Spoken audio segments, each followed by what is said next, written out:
Dewald Brevis not out थे, ये सभी ने देख लिया, लेकिन अंपायर की एक चूक ने कैसे एक पूरे मैच के नतीजे को पलट दिया, ये बहुत ही ज्यादा विवादास्पद था। 2 रन से Chennai super Kings royal Challengers Bengaluru के खिलाफ मैच हारी और 2 रन वही थे जो कि डेवाल्ड ब्रेविस ने लिए थे जब उनके गेंद पैड पर लगी थी। उसके बाद जो हुआ वो बहुत ही ज्यादा शर्मनाक था और आईसीसी, आईपीएल और बीसीसीआई को इन नियमों में बदलाव करने की जरूरत है। जी हाँ, इसी पर बात करते हैं। आप देखना शुरू कर चुके हैं विक्की क्रिकेट, जल्दी से वीडियो को लाइक कर दीजिए, चैनल को सब्सक्राइब कर लीजिए क्योंकि इसी तरह के दिलचस्प वीडियो आपको यहाँ मिलते रहेंगे। बेल आइकन दबाना मत भूलिएगा। दोस्तों, सीएसके और आरसीबी के बीच आईपीएल का एक रोमांचक मुकाबला खेला गया।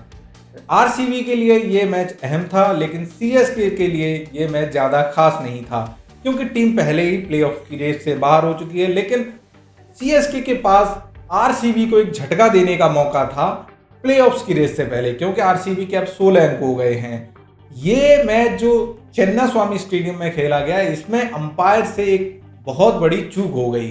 अंपायर से चूक हुई चलिए मान लेते हैं, लेकिन अंपायर के अलावा स्क्रीन को जो ऑपरेट करते हैं उनसे भी गलती हो गई। जब अंपायर ने डेवाल्ड ब्रेविस को आउट दिया तो ना तो ब्रेविस उनकी ओर देख रहे थे अंपायर की ओर, ना रविंद्र जडेजा देख रहे थे। तो रविंद्र जडेजा और ब्रेविस ने पहले तो रन पूरा किया और उसके बाद जब गेंद स्टंप पर लगी तो वे दूसरा रन भी दौड़ गए।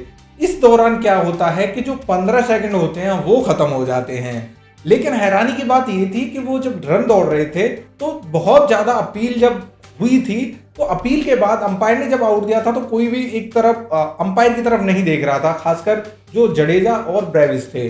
लेकिन जो सेलिब्रेशन था आरसीबी का वो भी कोई ज्यादा खास नहीं था, क्योंकि जब आउट दे दिया था तो भी एक फील्डर ने थ्रो मारा, थ्रो पर स्टंप्स पर जाकर लगा तो एक और रन दौड़ गए। इस दौरान आरसीबी के जश्न थोड़ा सा फीका था क्योंकि उनको पता था कि अभी भी मैच खत्म नहीं हुआ है। लेकिन देखने वाली बात यह थी 15 सेकंड का जो टाइमर है वो नहीं ऑन हुआ था बड़े स्क्रीन पर, तो फिर अंपायर ने बल्लेबाज को जाने के लिए क्यों बोल दिया, क्योंकि जल्द ही ब्रेविस ने रिव्यू कर लिया था जैसे ही उन्होंने दूसरा रन पूरा किया था।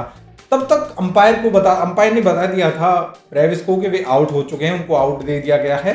लेकिन जैसे ही जडेजा से कंसल्ट हुई तो वो जो टाइमिंग है 15 सेकंड की वो ऊपर हो चुकी थी।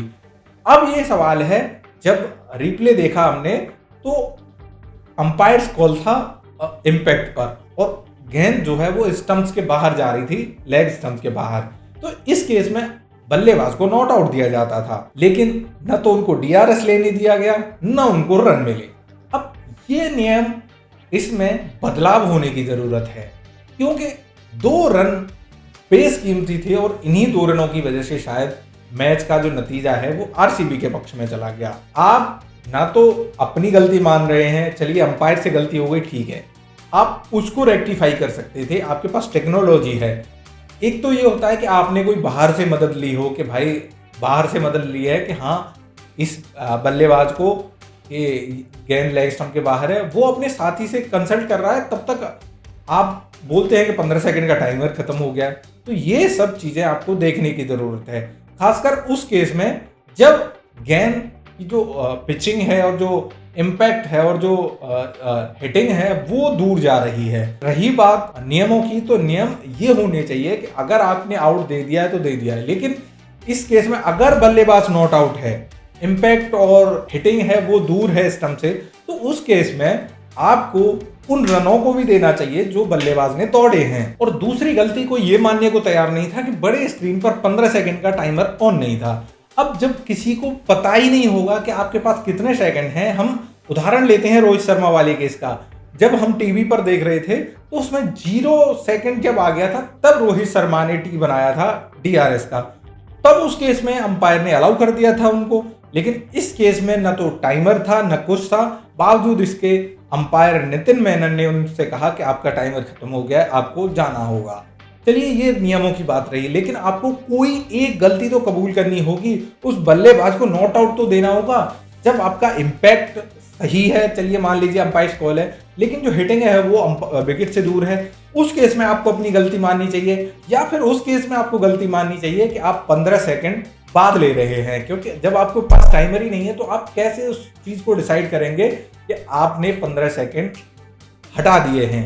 तो दोस्तों आपका इस पर क्या कहना है, मुझे कमेंट करके जरूर बताएं। फिलहाल के लिए इस वीडियो में इतना ही, मिलते हैं अगले एक और वीडियो में, तब तक अपना ख्याल रखें। धन्यवाद। जय हिंद।